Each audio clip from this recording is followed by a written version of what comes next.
This is Mrs. Naslund, and today we'll be doing Unit 6, Lesson 4, Measure Mass.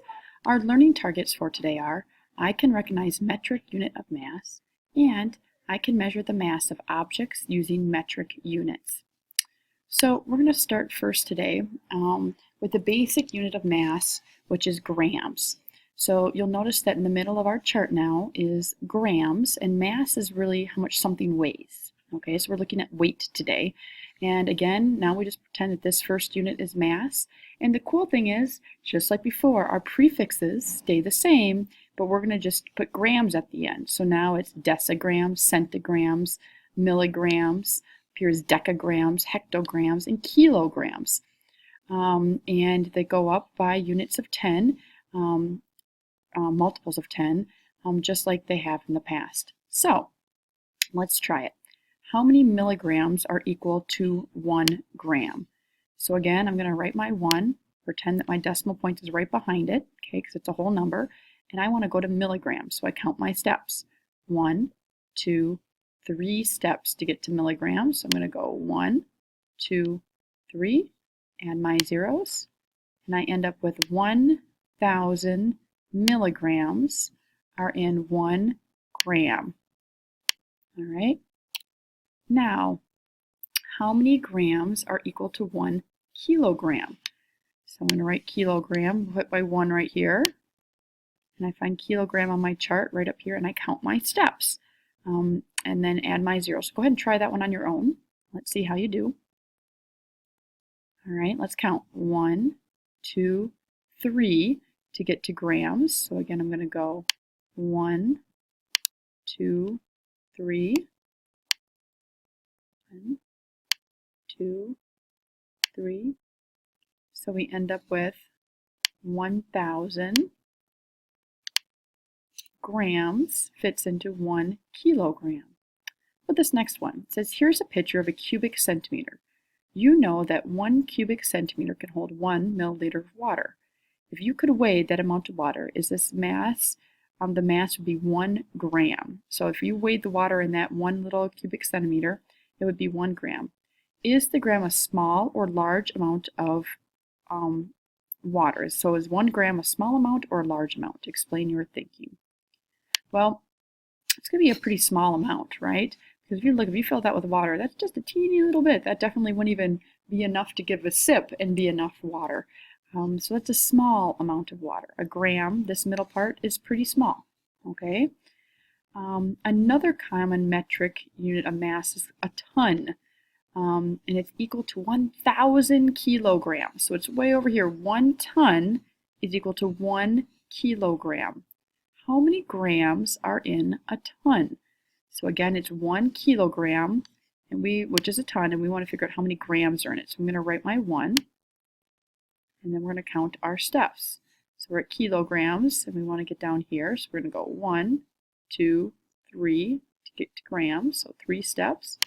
1, 2, 3, add my zeros, and we end up with, there are 1,000 grams in a, right, what we did is that we forgot to write it as 1,000, we just wrote it as 1. So we have to write 1,000 kilograms.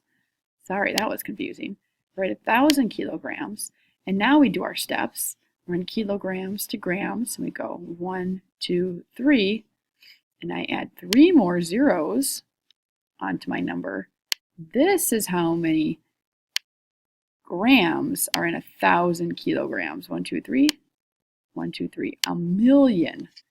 There's a million grams in 1,000 kilograms. That's a lot.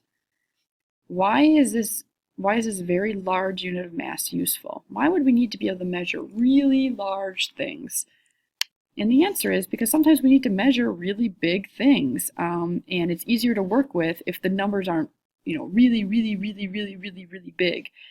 So that's why we have different measurements or different ways of measuring different things. If it's really heavy, we want to make it so that we can read the number easy. What might you use to measure in tons? Well, you can measure big things like an elephant or a truck or even cars. You're going to only measure really heavy things in tons. All right, on this page, we're going to be interpreting a bar graph and then making some comparisons. So it says, Mrs. Anna's students graphed the mass of different dogs in an animal shelter. So first we look at our chart. We've got ranges of masses. Okay, so this is their weight, the number of dogs, and the masses of dogs. So again, we're looking at the weight of these different types of dogs. How many dogs had a mass of 10 kilograms or less?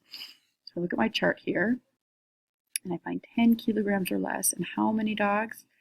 6 dogs had 10 kilograms or less. With this one, how many dogs had a mass of 21 kilograms or more? Go ahead and pause the video and write down what you think. All right, if you said 2, you were right on, because 21 kilograms or more, and there were 2 dogs that fit that criteria. Now this one says, compare the number of dogs that had the greatest, so this was the greatest mass, to the number of dogs that had the least.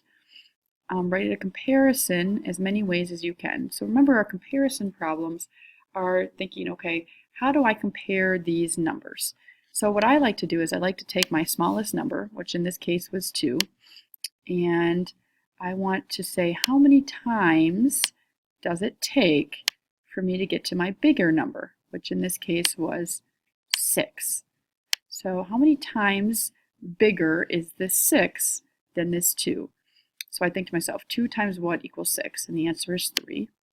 So I could say that there were 3 times as many dogs, there are 3 times as many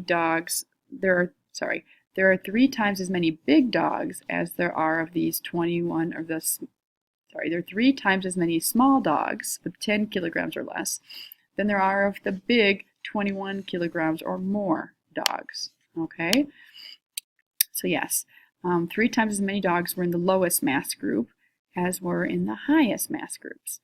So we get to write 2 other comparison statements about dogs.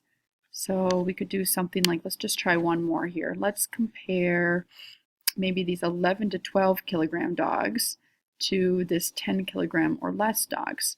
So for the 11 to 12 kilogram dogs, there were 3. And for the 10 kilograms or less, there were 6. So again, I like to write my comparison problems by doing 3, well, the smallest number, times question mark or box equals the total of the bigger number, so 6. 3 times what is 6? And the answer is 2. So I can make the statement that there are 2 times as many kilogram or less dogs than there are 11 to 12 kilogram dogs. All right, great. So today we talked about how to measure mass. We looked at both grams and at tons. And then lastly, we were able to look at a chart that looked at the mass of different dogs, and we were able to compare the information that we were finding. Great work.